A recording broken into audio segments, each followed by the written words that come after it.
What is a Kegel and how do I know if I'm doing it right? My name is Dr. Pieton and I am a sport and women's pelvic health physical therapist, and today I'm going to explain what is a Kegel and what is that infamous movement that I'm supposed to know, that everybody tells me I'm supposed to do to have a strong pelvic floor, but nobody ever told us how to do it. I'm going to go through the pelvic health anatomy and then also help you better understand what's going on down there, because no one ever tells us.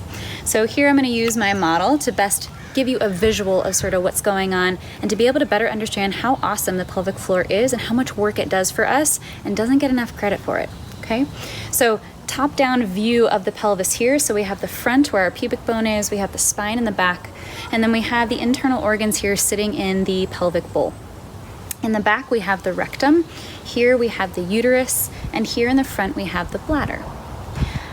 There is an entire muscular sling underneath those internal organs that is known as your pelvic floor.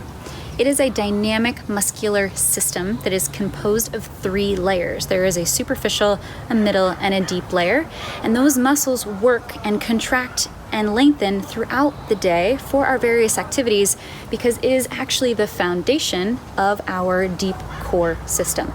Yes, you heard that right. Your pelvic floor is part of your core. Holy cow. So that pelvic floor and our abdominals and our diaphragm, that is that breathing muscle underneath our rib cage, as well as the deep spine muscles, the multifidi, those 4 team players work together to create your core. This is why that pelvic floor is so important and why understanding how it works is also super important for being able to generate the most efficient connection with our center. So looking at this top-down approach, I'm going to remove these internal organs temporarily here so that we can better understand what's actually going on inside. So if you take a look down through the bottom here, you can see all of those red structures here are muscles of the pelvic floor. This entire muscular system is what we are contracting when we perform a Kegel, also known as your pelvic floor contraction. So when I use those 2 terms through this video, know that I'm referring to the same thing. So often people think that a Kegel is just a contraction around the vaginal opening. False. It is a connection through the entire muscular sling. So all of the muscles from the tailbone all the way to the front of the pubic bone. The whole thing, okay?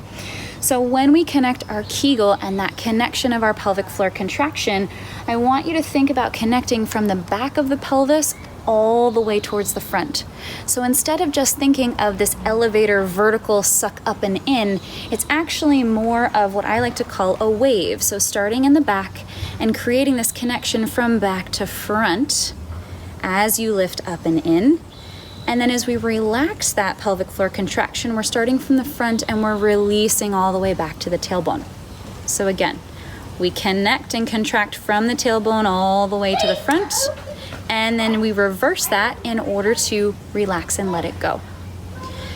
Another helpful cue that is useful for people to learn how to connect that pelvic floor is one of giving the suggestion to imagine like you're trying to prevent stopping passing gas. So imagine that you're at a party and you don't want to have somebody hear you. What would you do? Likely you would draw up and in with that pelvic floor, i.e. right around that anal opening, in order to help you be able to know how to contract that muscle. So give that a try next time you're trying to create your pelvic floor contraction, aka that Kegel, right? Think about that entire wave of muscle that's connecting, not just the vaginal opening, in order to create that. And then when you release it, you're releasing those muscles from front to back. Okay? I encourage you to try to do this without squeezing your booty, without squeezing your inner thighs, or tensing through your jaw or your shoulders. I know that might sound kind of funny, but you might be surprised at how many other muscles try to do this job for you when we're just trying to isolate that movement in the pelvic floor. Also, the pelvic floor is not a muscle that we want to grip and try to hold like a vice grip. We want to be able to connect and contract it, but we also want it to be able to lengthen and release as well. An efficient pelvic floor is one that can contract and connect, and one that can also lengthen and let go. It needs to be able to do both phases. I often describe with my clients and patients, imagine if you could do a bicep curl and then you're stuck there at the top. That doesn't allow that bicep to be very efficient now, does it? Because now I have to do all of my activities up here. I need to be able to lengthen that bicep as well as to contract it. Same thing for our pelvic floor in order to do all the activities that we needed to do for our core system, for bowel and bladder function, as well as sexual function. All three of those happen from the pelvic floor, and those muscles are responsible for helping us to coordinate and control that. They're pretty cool. And that's also why they're a bit of a complex system, and understanding how to do a Kegel correctly is really important. So give this a go. See if you can have a better understanding of your pelvic floor now that I've sort of described how to better connect with it. And give that a try next time you are wanting to know how your pelvic floor connects and whether or not you're doing it properly. I hope you found this video helpful, and enjoy.